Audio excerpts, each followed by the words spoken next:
नमस्कार, मी धनंजय सानप द ॲग्रोवन शोमध्ये तुमचं स्वागत. राज्याचे मुख्यमंत्री देवेंद्र फडणवीस यांच्या अध्यक्षतेखाली आज म्हणजेच 16 जून रोजी मंत्रिमंडळाची बैठक झाली. या मंत्रिमंडळाच्या बैठकीत एकूण 6 निर्णय घेण्यात आलेले आहेत.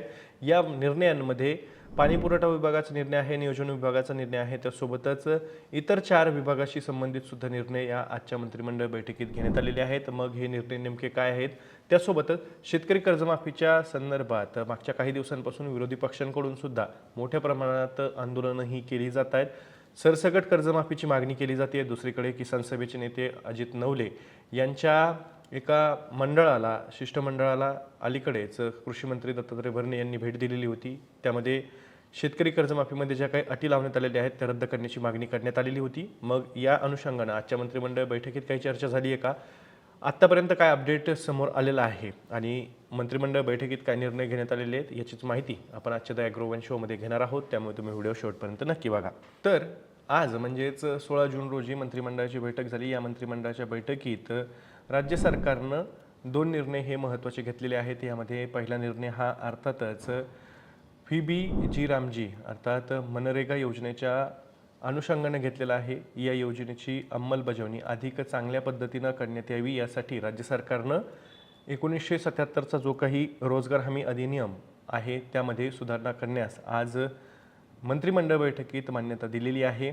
या सुधारणेमुळे व्ही.बी.जी. रामजी ही योजना जी केंद्र सरकारनं अर्थात मनरेगाचं नाव बदलून सुरू केलेली आहे त्याच योजनेची अंमलबजावणी राज्याच्या पातळीवरती अधिक प्रभावीपणे होईल अशा पद्धतीचा दावा राज्य सरकारकडून केला जातोय.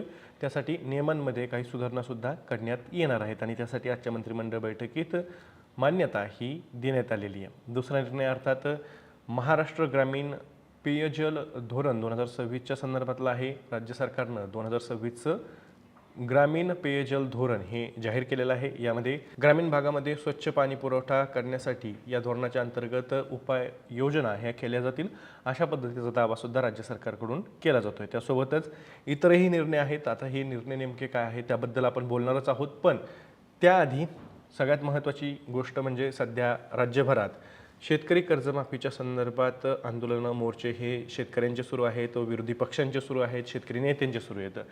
शेतकरी कर्जमाफी ही सरसकट करण्यात यावी अशी मागणी या विविध गटांकडून, समाज घटकांकडून करण्यात येते आणि त्यामुळेच मोठ्या प्रमाणात सध्याची जी काही कर्जमाफीची योजना राज्य सरकारनं जाहीर केलेली आहे किंवा ती लागू करण्याचा निर्णय घेतलेला आहे त्यामध्ये मोठ्या प्रमाणात अटी शर्ती ह्या घातलेल्या आहेत आणि त्या अटी शर्तीच काढून टाकण्यात याव्यात अशा पद्धतीची मागणी शेतकऱ्यांकडून केली जाते. आता याबाबतच किसान सभेने सुद्धा मागच्या काही काळामध्ये राज्यभर विविध ठिकाणी कर्जमाफीचा जो शासन निर्णय आहे त्याची होळी करत कर्जमाफीची मागणी केलेली होती आणि त्यामध्ये कुठल्याही अटी शर्ती राज्य सरकारनं ठेवू नयेत अशा पद्धतीची मागणीसुद्धा केलेली होती.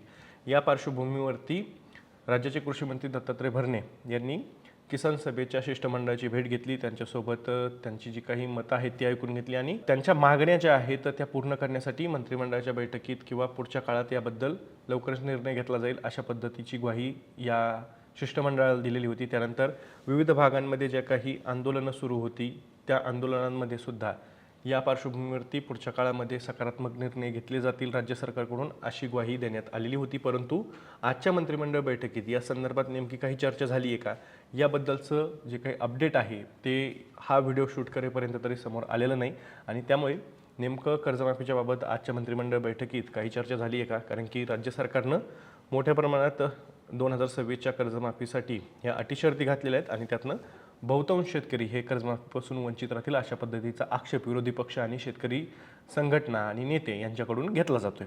आता हा सगळा मुद्दा या मंत्रिमंडळ बैठकीत चर्चेला गेला आहे की नाही, त्याच्याबद्दल काही चर्चा झाली आहे की नाही याच्याबद्दलचं अपडेट अद्याप तरी आलेलं नाही आहे. ते जसं येईल तसं तुम्हाला ते ॲग्रोवनच्या यूट्यूब चॅनलवरती पाहायला मिळेलच. आता आपण पुढे बोलूयात. आजच्या मंत्रिमंडळ बैठकीत जे 6 निर्णय झालेले आहेत ते निर्णय नेमके काय आहेत तर ते समजून घेऊयात.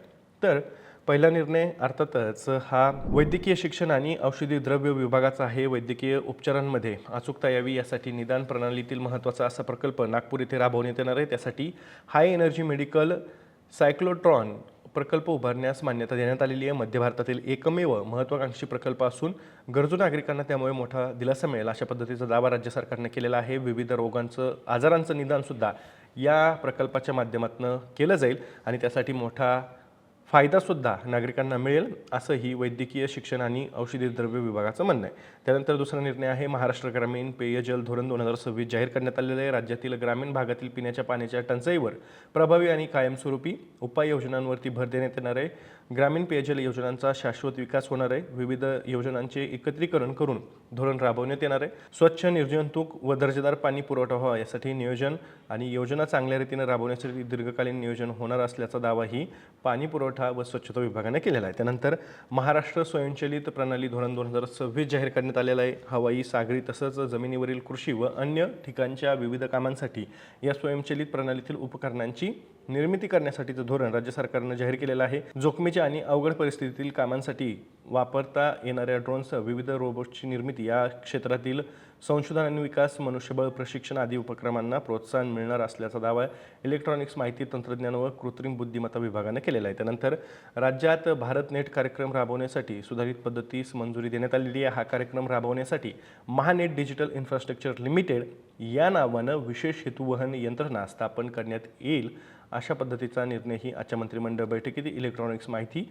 तंत्रज्ञान व कृत्रिम बुद्धिमत्ता विभागाने घेतलेला आहे. त्यानंतर विकसित भारत जी म्हणजेच VBG या योजनेची प्रभावी अंमलबजावणी व्हावी यासाठी विकसित भारत जी कायदा 2025 या कायद्याशी सुसंगत अशा तरतुदी महाराष्ट्र रोजगार हमी अधिनियम 1977 मध्ये करण्यात येणार आहेत. या तरतुदी तसेच अध्यादेश निर्गमित करण्यासही मान्यता नियोजन विभागाने आजच्या मंत्रिमंडळ बैठकीत घेतलेली आहे. त्यानंतर शेवटचा निर्णय आहे नगरविकास विभागाचा. स्थानिक स्वराज्य संस्थांमध्ये राखीव जागांवर निवडून आलेल्या उमेदवारांना जात वैधता प्रमाणपत्र सादर करण्यासाठी 6 महिन्यांची अंतिम मुदतवाढ.